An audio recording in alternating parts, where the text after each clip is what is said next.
Hello दोस्तों, उम्मीद करता हूँ कि आप लोग बहुत अच्छे होंगे। आपकी पढ़ाई भी अच्छी चल रही होगी, है ना। तो आज हम कंपोजिट फंक्शन पर जो बेस्ड प्रॉब्लम अपनी बुक में एनसीईआरटी की क्लास 12th की बुक में उस पर बेस्ड प्रॉब्लम्स कुछ सॉल्व करेंगे। इन प्रॉब्लम्स में हम कुछ तो एग्जाम्पल करेंगे जो कंपोजिट फंक्शन पर डिपेंड हैं और कुछ एक्सरसाइज के क्वेश्चंस भी करेंगे। ठीक है, तो चलिए आइए एक एग्जाम्पल देखते हैं अपन। 17 एग्जाम्पल है, बड़ा अच्छा एग्जाम्पल है बुक में। Show that f such that r minus 7/5 to r minus 3/5 is defined by f x is equal to 3x plus 4/5x minus 7। And दूसरा फंक्शन है g such that r minus 3/5 to r minus 7/5 gx is equal to 7x plus 4/5x minus 3।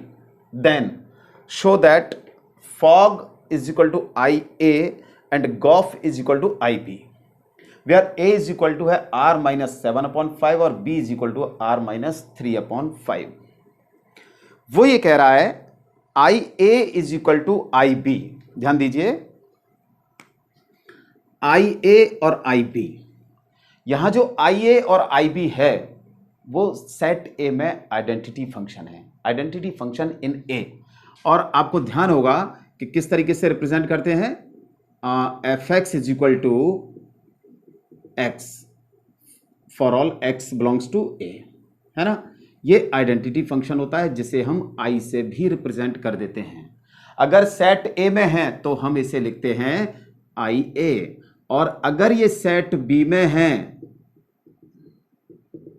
तो हम इसे आई B से represent करते हैं। यानी identity function in set A and identity function in set B. ठीक है, तो इसका मतलब यह है कि हमें जो प्रूफ करना है, अगर हम fog is equal to I A, मतलब identity in set A, identity in set A, set A में अगर हम fog is equal to x proof कर दें, फॉग इज इक्वल टू क्या प्रूफ कर दें, एक्स, तो ये इसका मतलब हो जाएगा कि आई ए। इसी तरीके से gof is equal to I B, I B मतलब है आइडेंटिटी फंक्शन इन बी। ठीक है, तो अगर हम gof is equal to x proof कर देते हैं तो हम ये कह देंगे कि ये जो गॉफ है वो सेट बी में आइडेंटिटी फंक्शन है। ठीक इसी तरीके से फॉग जो है वो ए में आइडेंटिटी फंक्शन है। तो चलिए अपन बारी बारी से दोनों को प्रूफ करते हैं। ठीक है, सबसे पहले अपन फॉग को प्रूफ करते हैं। तो देखिए, फॉग को जब प्रूफ करेंगे तो सबसे पहले आप इसकी डेफिनेशन लिखिए। Fog x is equal to क्या होता है, एफ ऑफ जी एक्स। ये कंपोजिट फंक्शन की डेफिनेशन होती है। और कंपोजिट फंक्शन को सॉल्व करने के लिए भाई देखिए, आप या तो एक काम करें कि जी एक्स, इस एफ को पहले सॉल्व करें, ठीक है, और यहां जी एक्स एफ एक्स जो है इसका इससे x का कंपैरिजन करके यहां gx लिखें और यहां gx लिखें। दूसरा मेथड यह है कि यहां सीधे सीधे gx की वैल्यू रख दें। चलिए आज अपन इसी तरीके से करते हैं। तो gx की वैल्यू रखिए, gx की वैल्यू क्या है, 7x plus 4 upon 5x minus 3, ये gx की वैल्यू है।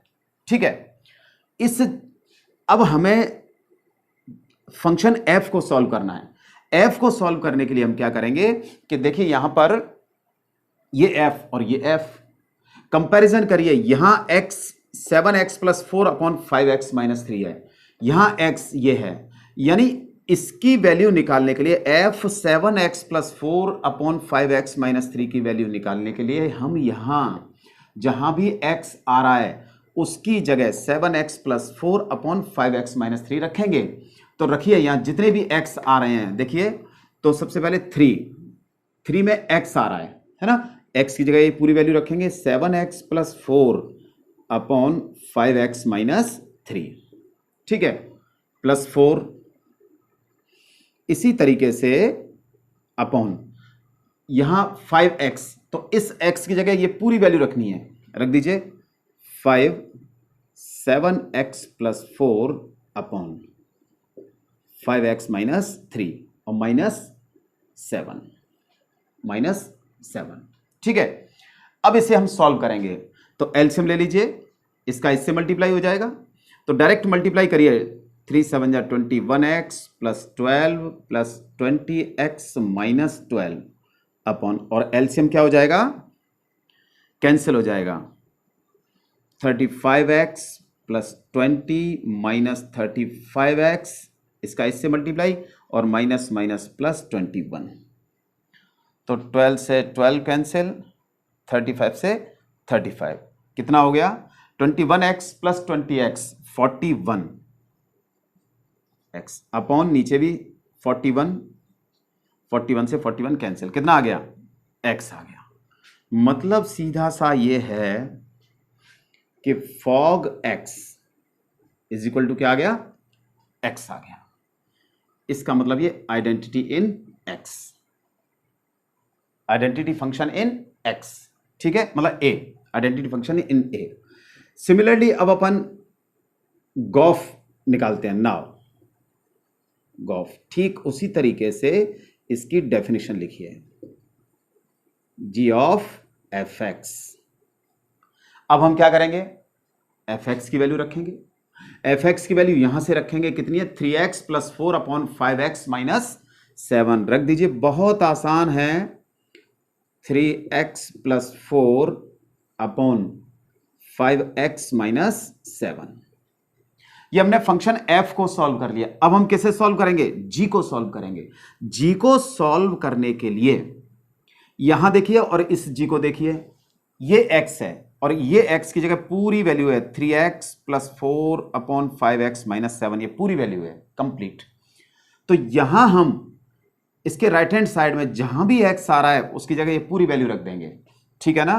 तो कितना आ जाएगा, देखिए 7, 3x plus 4 upon 5x minus 7 और प्लस 4 अपॉन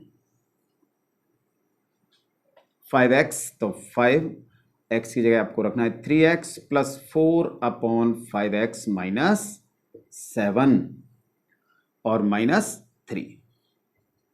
एलसीएम ले लीजिए, तो एलसीएम तो कैंसिल हो जाएगा, डायरेक्ट मल्टीप्लाई भी कर दो, 7 3 जा 21x plus 28 plus 20 minus 28 upon, कितना है नीचे, 5 3 जा 15x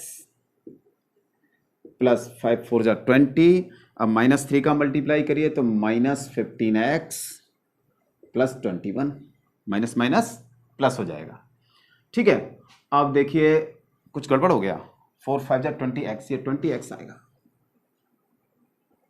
माइनस 28, 28 से 28 कैंसिल है ना, नीचे 15 से 15 कैंसिल, कितना आ गया, 21 प्लस 20 41x अपॉन 20 प्लस 21 41, ये भी कैंसिल हो गया। तो ये आ गया आपका gof x is equal to x is equal to I B. और यही हमें प्रूफ करना था, हमें क्या प्रूफ करना था, fog is equal to I A, gof is equal to I B. हमने ये प्रूफ कर दिया कि fog is equal to I A और gof is equal to I B, यही प्रूफ करना था, हेंस प्रूव्ड, ठीक है ना। तो इस तरीके से अपन क्वेश्चन को सॉल्व करते हैं। मैं समझता हूं अच्छी तरह से समझ में आ गया होगा, नोट कीजिए।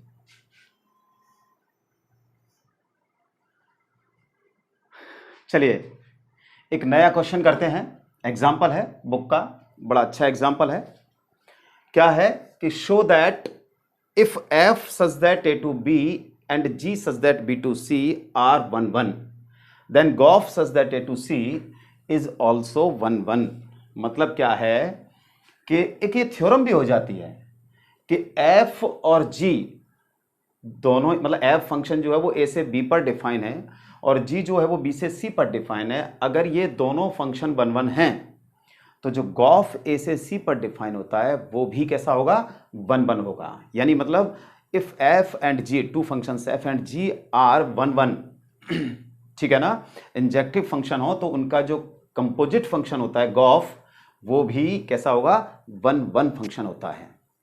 चलिए अपन इसको सॉल्व करते हैं। तो देखिए क्या है, एक्चुअली जो दे रखा है जो गिवन है पहले तो वो लिख लीजिए, show that if f such that A to B and g such that B to C are 1 1। तो क्या दे रखा है कि since f such that A to B is 1 1, और 1 1 फंक्शन की डेफिनेशन से हम जानते हैं, क्या जानते हैं कि अगर फंक्शन की इमेज इक्वल हो तो वो एलिमेंट्स भी इक्वल होते हैं। Means f x one that is f x one is equal to f x two होने पर क्या होता है, x one is equal to x two होता है। ठीक है, ये अपन अच्छी तरह से जानते हैं। जी भी क्या है, जी जो बी से सी पर डिफाइन है, ये भी कैसा फंक्शन है, is 1 1। Means g x one is equal to g x two, then implies क्या हो जाएगा, x one is equal to x two. ये चीज है। ठीक है, अब हमें क्या प्रूफ करना है, हमें यह प्रूफ करना है कि gof such that A to C is also 1 1। हमें यह प्रूफ करना है कि जो गॉफ है वो 1 1 है, ए से सी पर डिफाइन है। अब देखिए 1 1 की कंडीशन क्या होती है, 1 1 की कंडीशन ये होती है कि हम दो जो फंक्शन लेकर के चलते हैं, जैसे एफ है फॉर एन एग्जांपल, तो इसकी इमेज यानी x1 और x2 की इमेज इक्वल है तो एलिमेंट्स इक्वल हैं। सेम इसी तरीके से गॉफ के लिए क्या करेंगे, सपोज कर लीजिए, सपोज क्या है कि gof x1 is equal to gof x2। ध्यान दीजिए, जैसे एग्जांपल के तौर पर f11 है, f11 है, इसका मतलब x1 और x2 की इमेज इक्वल है। हम ये इसको फिर सॉल्व करके x1 और x2 यानी जो एलिमेंट्स हैं उनको इक्वल बताते हैं, x1 और x2 को। यहां हमने क्या किया कि gof x1 is equal to gof x2, यानी हमने इस गॉफ की जो x1 और x2 की इमेज है इस गॉफ फंक्शन के लिए, वो दोनों कैसी है, इक्वल है। अच्छा, अब इनकी डेफिनेशन क्या कहती है, डेफिनेशन ये कहती है कि g of fx1 is equal to g of fx2, ये कहती है। ठीक है ना, g of fx1 is equal to g of fx2। अच्छा, g कैसा है, कैसा फंक्शन है, 1 1 है, 1 1 है, तो g x1 is equal to क्या हो जाएगा, x1 x2। तो देखिए अब ध्यान दीजिए, ये जो वैल्यू है ये जस्ट लाइक x1 है, ये x1 और ये x2। हालांकि fx1 और fx2 है, लेकिन अपन एक बार ये सपोज कर लेते हैं कि ये x1 और ये x2 है। ठीक है, g 1 1 है, 1 1 है, तो यानी इसकी इमेज इक्वल है। देखो ये x1 तो g x1 is equal to g x2, g 1 1 है तो क्या हो जाएगा, x1 is equal to x2। तो हम क्या कह सकते हैं इसको, fx1 is equal to fx2। क्यों, सिंस g इज 1 1 और 1 1 है तो ये कंडीशन लिखी है कि g x1 is equal to g x2, then x1 is equal to x2। यहां x1 की जगह ये है, x2 की जगह ये है। ठीक है, अब fx1 is equal to fx2, f भी 1 1 है, f भी 1 1 है, तो इसका मतलब क्या हो जाएगा, x1 is equal to fx1 is equal to fx2। f is 1 1 function, इसका मतलब है कि fx1 is equal to fx2 means x1 is equal to x2। Image equal है तो एलिमेंट्स इक्वल होते हैं, तो fx1 is equal to fx2 है, और since f is 1 1 function, 1 1 function है, तो क्या हो जाएगा, इसलिए x1 is equal to x2। अब ध्यान दीजिए, gof x1 is equal to gof x2, यानी कंपोजिट फंक्शन के लिए, गॉफ के लिए इसकी x1 और x2 की इमेज इक्वल है, एलिमेंट्स इक्वल आ गए, तो गॉफ क्या हो जाएगा, देयरफॉर गॉफ इज 1 1 फंक्शन। ठीक है, समझ में आया।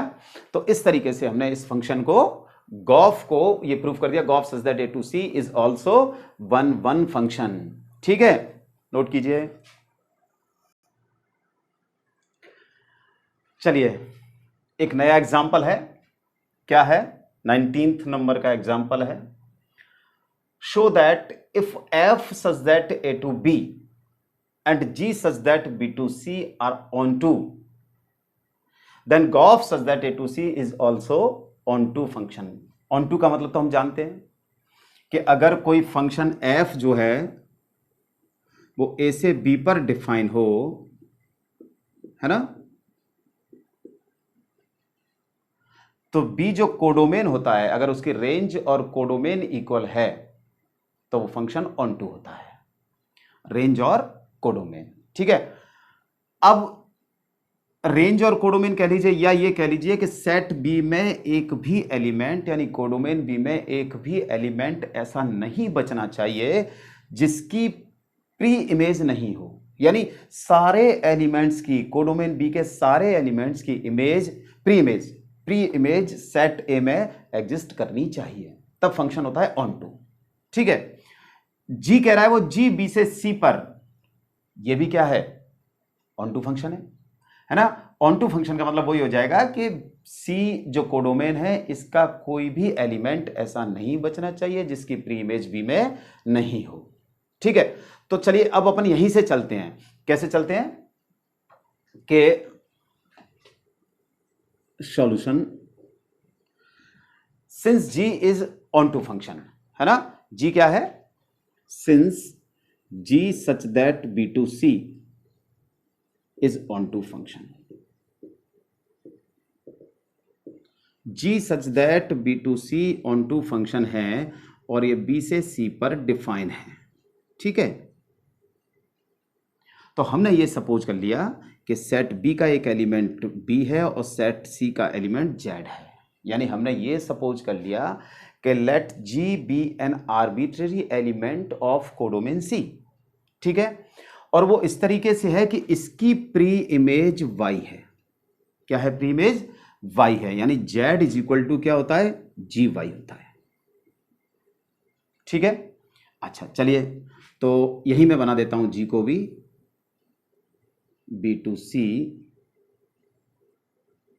ये वाई एलिमेंट और ये जेड एलिमेंट, वाई की इमेज जेड, तो जेड को क्या लिख सकते हैं अपन, जी वाई लिख सकते हैं। ठीक है, तो let z belongs to codomain C has a pre-image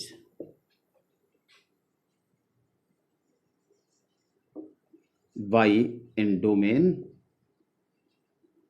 B such that, कैसे,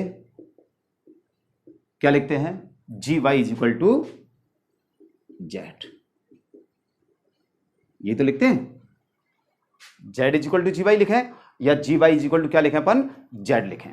ठीक है, अब इसके बाद ठीक इसी तरीके से क्यों है, since ji is onto function, ये गिवन है एक्चुअली अपन को, क्या है कि जी जो है वो ऑन टू फंक्शन है और ये अपन को गिवन है। ठीक है, अब इसके बाद एफ जो है ए से बी पर फंक्शन डिफाइन हो रहा है, ये भी कैसा है, ये भी ऑन टू फंक्शन है।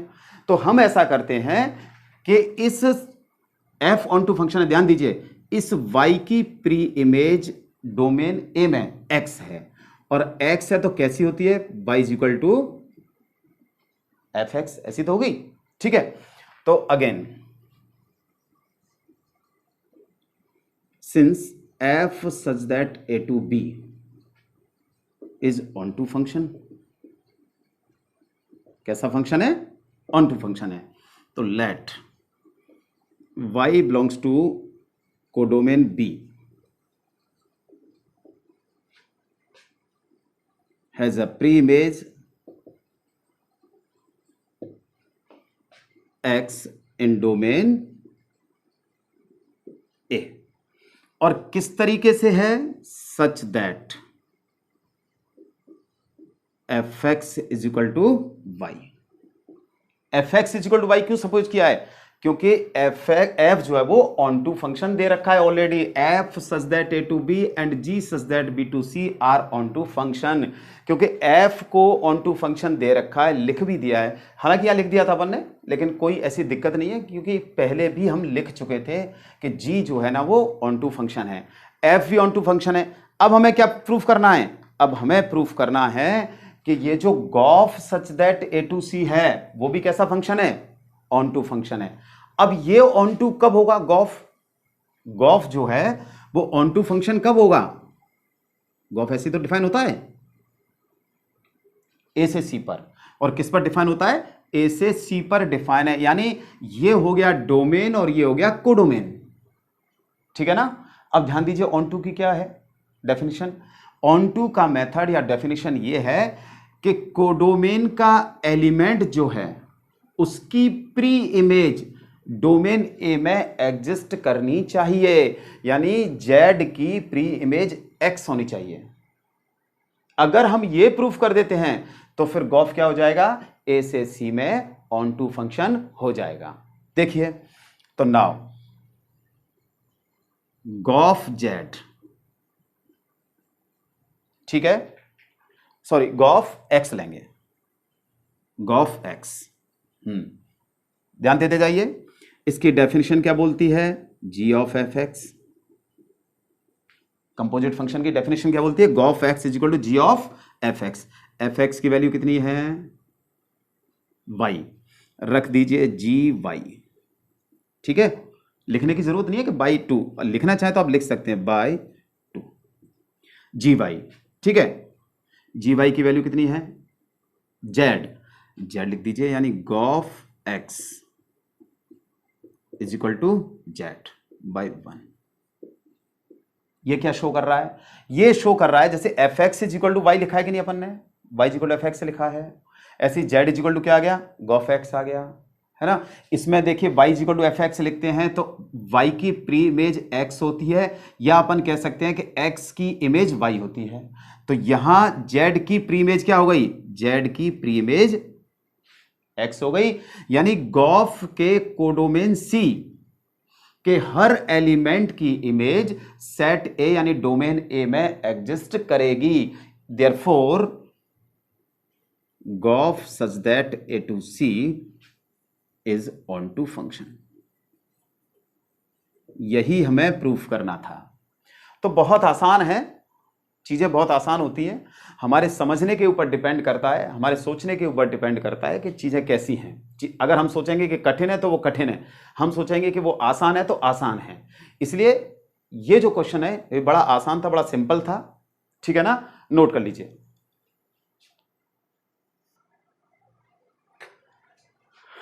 चलिए नेक्स्ट एग्जांपल है 20 नंबर, बड़े अच्छे एग्जांपल हैं बुक में। Consider functions f and g such that composite Gauff is defined and is 1 1, ठीक है ना।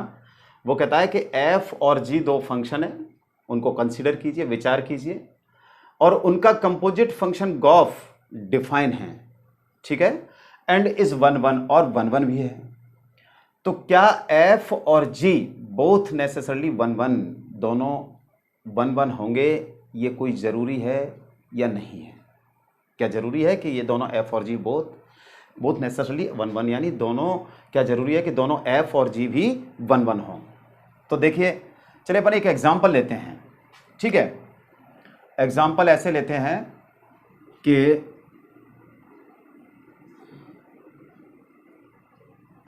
लेट ए सेट सपोज कर लीजिए 1 2 3 4, ठीक है। एक दूसरा सेट सपोज कर लीजिए बी 1 2 3 4 5 एंड 6, ठीक है। और एक सेट सी और सपोज कर लीजिए, वो भी चलिए 1 2 3 4 5 एंड 6, ये कर लेते हैं, ठीक है। एक फंक्शन f डिफाइन करते हैं a टू b, और कैसे डिफाइन करते हैं देखिए, जैसे ये a है और ये b है, सेट a सेट b 1 2 3 4 1 2 3 4 5 6 और है, 6 यहाँ लिख देता हूँ, चलिए, ठीक है। अब हम ऐसा करते हैं कि 1 की इमेज तो 1 है, 2 की इमेज 2 है, 3 की इमेज 3 है, 4 की इमेज 4 है। इस तरीके से हमने सपोज कर लिया, यानी कैसे है कि f1 is equal to 1, f1 is equal to 1, f2 is equal to 2, f2 की इमेज कितनी है 2 है, 3 की 3, तो F3 इज इक्वल टू 3 और F4 यानी 4 की इमेज कितनी है, 4 है। ठीक है, और G जो फंक्शन है, ये कुछ ज़्यादा कंजस्टेड सा हो गया, बड़ा बना देता हूँ इसको, 6। G जो फंक्शन है वो B से C पर डिफाइन है, 1 2 3 4 5 एंड 6। और देखिए कैसे है, 1 का 1 2 का 2 इमेज, 3 की इमेज 3, 4 की इमेज 4, 5 की इमेज 5 और 6 की भी इमेज कैसी है, 5 है ना। ये फंक्शन हो गया B से C पर डिफाइन, कौन सा हो गया, G हो गया। तो and G such that B to C कैसे डिफाइन किया है हमने, देखिए ध्यान से, G1 तो वैसे एक ही होता है, G1 एक ही G1 है। हाँ, 2 की इमेज कितनी है, 2 है, ठीक है, 2। अच्छा, 3 की इमेज क्या है, 3। अच्छा, 4 की इमेज 4 है, देखिए ध्यान से, 4 की इमेज 4, 5 की इमेज G5, 5 की इमेज 5 है और 6 की इमेज भी क्या है, 5 है। तो अब आपको ये पता है कि जो गॉफ फंक्शन है, कह रहा है ना गॉफ इज डिफाइंड, जब फंक्शन f a से b पर डिफाइन है, फंक्शन g जो g है वो b से c पर डिफाइन है, तो गॉफ कहां से कहां फंक्शन डिफाइन होगा, गॉफ जो है वो a से c पर डिफाइन होता है, ठीक है ना। तो अब अपन गॉफ की वैल्यू निकालते हैं, चलिए गॉफ की वैल्यू निकालते हैं। तो गॉफ स्टार्ट यहां से करेंगे f1 के लिए, तो कितना हो जाएगा, g ऑफ f1, f1 की वैल्यू 1, g1। अच्छा, g1 की वैल्यू क्या हो जाएगी, g1 की वैल्यू अपनी 1, ठीक है। सिमिलरली गॉफ 2 निकालिए, अब 2 है ना, गॉफ 2 यानी g ऑफ f2, ठीक है। f2 की वैल्यू 2, f2 की वैल्यू 2 रख दी। अब g2 की वैल्यू कितनी है, 2 है। अब अपन को निकालनी है गॉफ 3,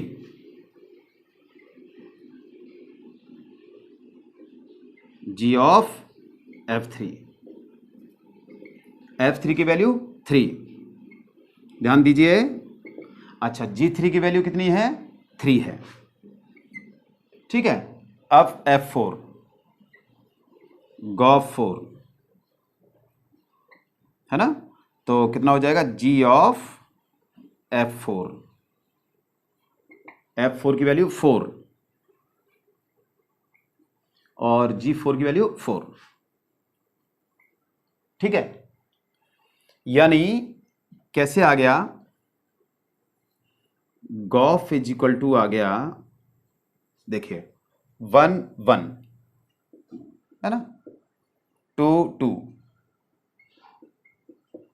3 की इमेज 3 और 4 की इमेज 4 है।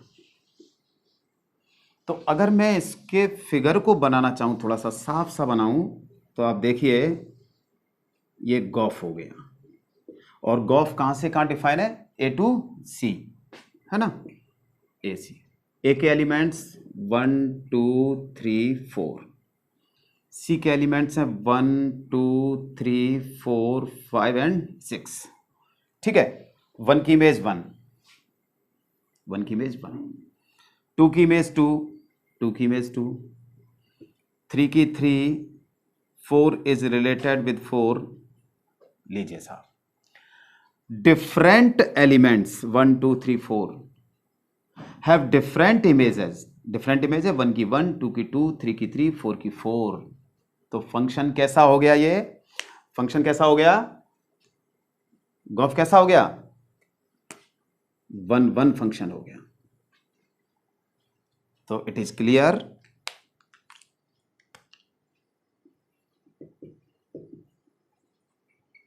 That Gauff is 1 1। लेकिन देखिए, लेकिन एफ तो 1 1 है, लेकिन जी 1 1 नहीं है। देखिए 5 और 6 दोनों की इमेज कैसी है, सेम है। देखो ध्यान से, G5 और G6 यानी 5 की इमेज 5 और 6 की इमेज 5। तो G कैसा फंक्शन है, मैनी वन फंक्शन है।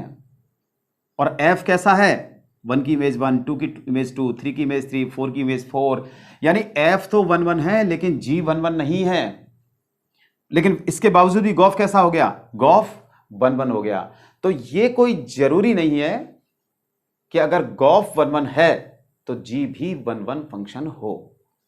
ठीक है ना, ये कोई जरूरी नहीं होता कि गॉफ 1 1 है तो फिर जी भी कैसा हो, 1 1 फंक्शन हो।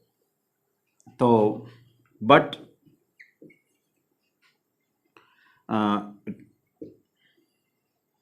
ऐसा करिए, इसको ऐसे मत लिखिए, कैसे लिखिए,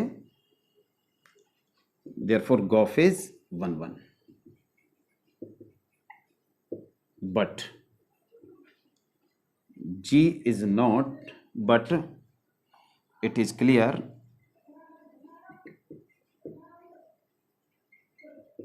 that G is not 1 1। ठीक है ना, तो इसका मतलब यह है कि G का 1 1 होना जरूरी नहीं है, केवल F 1 1 हो। ठीक है, जी हो या नहीं हो तो इससे कोई फर्क नहीं पड़ता, लेकिन गॉफ जो फंक्शन है वो कैसा होगा, गॉफ इज डिफाइंड इज 1 1। ठीक है, तो नोट कीजिए।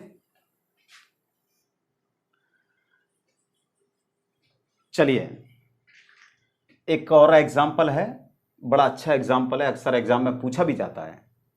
क्या है कि consider f such that n to n fx is equal to 2x for all x belongs to n, g such that n to n gy is equal to 3y plus 4 for all y belongs to a capital N, h such that n to n hz is equal to sin z for all z belongs to capital N, show that h o gauf और hog f h g f। मतलब ये आपको proof करना है, हमें ये proof करना है।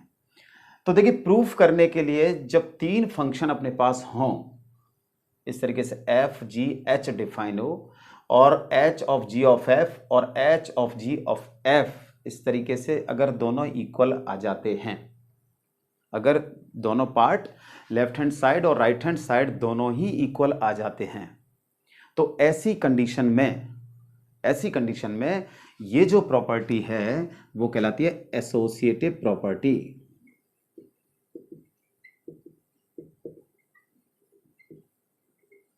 क्या कहलाती है, एसोसिएटिव प्रॉपर्टी कहलाती है। तो ये जो है ना, अपन जो कंपोजिट फंक्शन होते हैं, अगर तीन फंक्शन एफ जी और एच डिफाइन हो और उनका कंपोजिट फंक्शन डिफाइन हो तो वो एसोसिएटिव प्रॉपर्टी को फॉलो करते हैं। ठीक है, यानी एसोसिएटिव होते हैं। अब चलिए हम इसको सॉल्व करते हैं। तो सबसे पहले एलएचएस को सॉल्व करते हैं। कैसे सॉल्व करेंगे, देखिए h o g of F x, क्या लिख सकते हैं हम इसे, h g of f of x. भाई पहले इसको ही सॉल्व करेंगे, इधर से ही सॉल्व करते हैं अपन। तो देखिए इसको भी सॉल्व करेंगे तो कैसे सॉल्व करेंगे, जी ऑफ एफ एक्स, जो कंपोजिट फंक्शन की डेफिनेशन है वो लिख रहे हैं। अब तो अपन हमने इसकी डेफिनेशन लिखी तो एफ एक्स को इनके साथ ले लिया, गॉफ के साथ। फिर गॉफ की जो डेफिनेशन है वो ये है कि जी ऑफ एफ एक्स। अब सॉल्व करते जाइए, पहले एफ को सॉल्व करेंगे तो एफ एक्स की वैल्यू कितनी है, 2x। यहां रख दीजिए H of g of 2x। हमने एफ एक्स की वैल्यू रख दी। लिखना चाहे आप लिख सकते हैं यहां पर, since f x is equal to 2x। ठीक है, अब g को सॉल्व करेंगे। g क्या है, gy। इस gy को सॉल्व करने के लिए y की जगह कितना है, 2x है, तो यहां y की जगह क्या रख देंगे अपन, 2x रख देंगे। रखिए h, ये आ जाएगा 3 इंटू 2x प्लस 4। y की जगह 2x तो 3 इंटू 2x प्लस 4 कितना हो गया, h। 6x+4। ठीक है, अब हमें h को सॉल्व करना है। h को सॉल्व करने के लिए फंक्शन ये रहा, h z is equal to sine Z.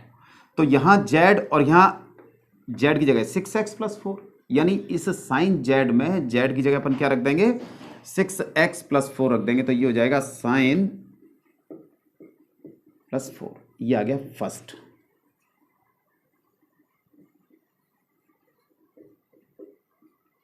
ठीक है, इसी तरीके से अपन RHS को सॉल्व करते हैं। तो नाउ RHS क्या आ जाएगा, लिखना चाहो लिख लो LHS, और ये हो जाएगा RHS, HOGOF, या लिख लीजिए X। ठीक है, इसको मैं एक ब्रैकेट लगा देता हूं। तो पहले F को सॉल्व कर लेंगे, HOG ऑफ FX, सेम वही है। अब यहां FX की वैल्यू रख दीजिए, यहां से कितना है FX, 2x। लिखना चाहे अपन लिख सकते हैं, since FX is equal to 2x। नहीं भी लिखो तो कोई फर्क नहीं पड़ता। ठीक है, अब हम किसे सॉल्व करेंगे, g को। कंपोजिट फंक्शन की डेफिनेशन के अकॉर्डिंग क्या हो जाएगा, g ऑफ 2x। ठीक है ना, g ऑफ 2x। तो यहां से gy ये फंक्शन है, y की जगह कितना है, कंपैरिजन करिए 2x, तो यहां y की जगह 2x लिख देंगे हम। लिख दीजिए कितना आ जाएगा, 3 × 2x + 4। कितना हो गया ये, 3 × 6x + 4। ठीक है, अब h फंक्शन को सॉल्व करेंगे, h z, और ये z इज इक्वल टू, यानी z की जगह कितना है, 6x + 4। तो z की जगह इसमें हम 6x + 4 रख देंगे। तो कितना आ जाएगा, साइन 6x + 4।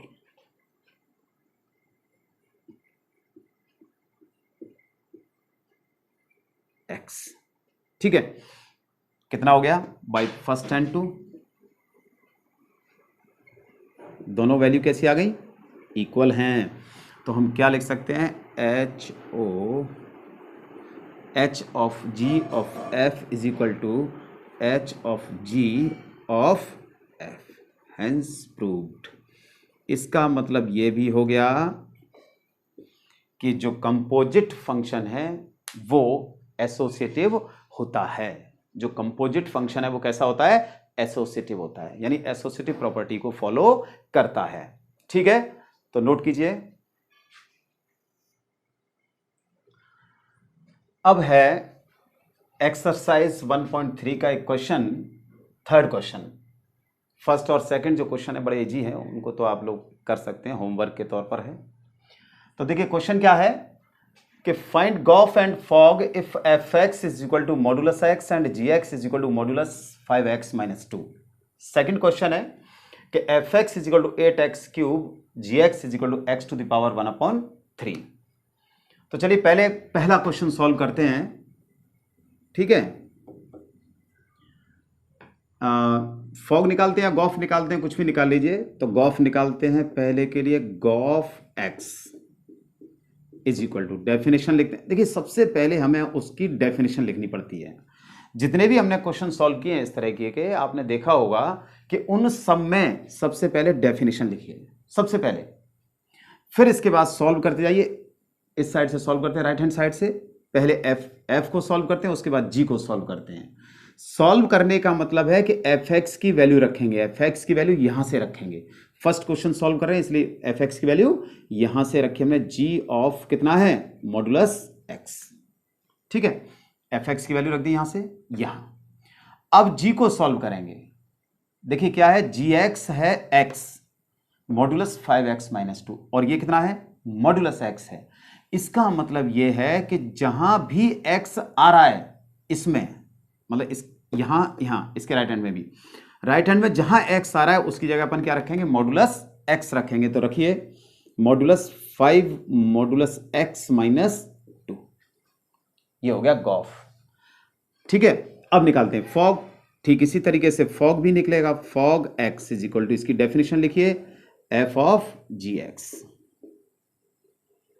gx की वैल्यू क्या है, मॉडुलस 5x-2, चलिए रख दिया हमने 5x-2।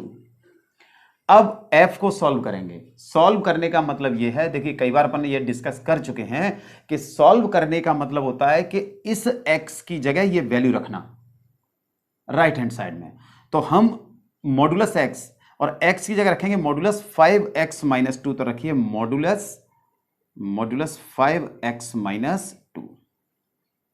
ठीक है, ये मॉडुलस दोनों ही मॉडुलस में है, तो एक ही मॉडुलस, क्योंकि मॉडुलस जो होता है, मॉडुलस फंक्शन जो होता है वो एब्सोल्यूट वैल्यू फंक्शन जिसे अपन कहते हैं, नॉन नेगेटिव रियल वैल्यू होती है। तो यही नॉन नेगेटिव है, फिर एक मॉडुलस से वो भी नॉन नेगेटिव आएगी, तो ये आ गया मॉडुलस 5x-2। अच्छा एक चीज देखिए, थोड़ा सा एक्स्ट्रा है, वो तो अपन निकाल ही चुके हैं, ठीक है ना, गॉफ एक्स निकाल चुके, फॉग भी निकाल चुके हैं। आप ध्यान से देखिए, गॉफ की वैल्यू आई मॉडुलस 5 मॉडुलस x-2 और फॉग की वैल्यू आई मॉडुलस 5x-2। क्या दोनों इक्वल हैं? क्या दोनों इक्वल हैं? नहीं हैं। Gof is not equal to fog. तो इसका मतलब यह हो गया कि गॉफ और फॉग दोनों इक्वल नहीं होते हैं। इसका मतलब यह है कि ये कोई जरूरी नहीं है कि ये कम्यूटेटिव हो। ये कम्यूटेटिव प्रॉपर्टी कहलाती है कि अगर एफ और जी दो फंक्शन है, ठीक है ना, तो gof is equal to fog होगा, तब तो वो कम्यूटेटिव होंगे। लेकिन यहां हमने देखा है कि गॉफ और फॉग इक्वल नहीं है, इसलिए कम्यूटेटिव नहीं है। तो ये कोई जरूरी नहीं है कि एफ और जी का जो कंपोजिट फंक्शन है वो कम्यूटेटिव हो। अब आप बहुत सारे क्वेश्चन सॉल्व करो और उसमें किसी में इक्वल आ जाए तो एक बात अलग है, अदरवाइज ये कम्यूटेटिव नहीं होते हैं। ठीक है, अब इसका अपन सेकंड पार्ट करते हैं। मतलब समझ गए ना कि it is not necessary that F composite function of F and G is commutative. ठीक है, अब इसके लिए सॉल्व करते हैं सेकंड के लिए। आइए, गॉफ एक्स, वही definition, G of F X. ठीक है, सबसे पहले एफ एक्स की वैल्यू क्या है? 8x3। एफ एक्स की वैल्यू रख दी यहां से। अब इसको सॉल्व करेंगे जी को, यानी x की जगह हम क्या रखेंगे? 8x³ रखेंगे। तो रखिए x की जगह, तो 8x³ whole to the power 1/3। 8 का क्यूब रूट 2 और x³ का x, तो 2x आ गया। थर्ड दे देते हैं इसको, थर्ड नंबर गॉफ एक्स। ठीक है, अब निकालते हैं फॉग एक्स। बहुत सिंपल क्वेश्चन होते हैं। डेफिनेशन लिखिए, एफ ऑफ जी एक्स। सबसे पहले जी एक्स की वैल्यू कितनी है? x to the power 1/3। ठीक है, अब f को सॉल्व करेंगे, तो यानी जहां भी x आ रहा है उसकी जगह x टू द पावर 1/3 रखेंगे। तो रखिए 8x³ यानी x to the power 1/3 whole to the power 3। x की जगह x टू द पावर 1/3, 3 से ये 3 कैंसिल, कितना आ गया? 8x आ गया। यहां भी देखिए, गॉफ और फॉग इक्वल नहीं है। हालांकि पूछा नहीं है, लेकिन अपन अपनी तरफ से लिख रहे हैं कि gof is not equal to fog. तो ये कोई जरूरी नहीं है कि गॉफ और फॉग इक्वल हो, कम्यूटेटिव हो। तो देखिए, आज हमने गॉफ और फॉग, है ना, यानी कंपोजिट फंक्शन पर जो बेस्ड प्रॉब्लम थी, जो बुक में एग्जाम्पल थे और एक्सरसाइज के क्वेश्चंस थे, उनको सॉल्व किया है। उम्मीद करता हूं कि आप लोगों को बहुत अच्छे से समझ में आया होगा। बहुत सिंपल तरीके से समझाया गया है। आप भी कोशिश करें समझने की, आप भी इनको सॉल्व करें वापस से। ठीक है ना। एक और चीज है जो सबसे ज्यादा इंपॉर्टेंट है कि जब भी आप पढ़ें, इन वीडियोस को देखें, आप पेन और कॉपी अपने पास रखें, नोट करते जाएं, तभी पढ़ने में अच्छा लगेगा, तभी पढ़ने में समझ में आएगा। ठीक है ना। चीजें बहुत आसान होती हैं, और अगर आसान नहीं भी है तो उनको आसान बनाना होता है। ठीक है। तो इन कंपोजिट फंक्शंस की इन प्रॉब्लम्स को और बाकी जो प्रॉब्लम्स बची हैं, चाहे वो एग्जाम्पल में हो चाहे वो एक्सरसाइज में, उनको भी करने की कोशिश करें। ठीक है ना।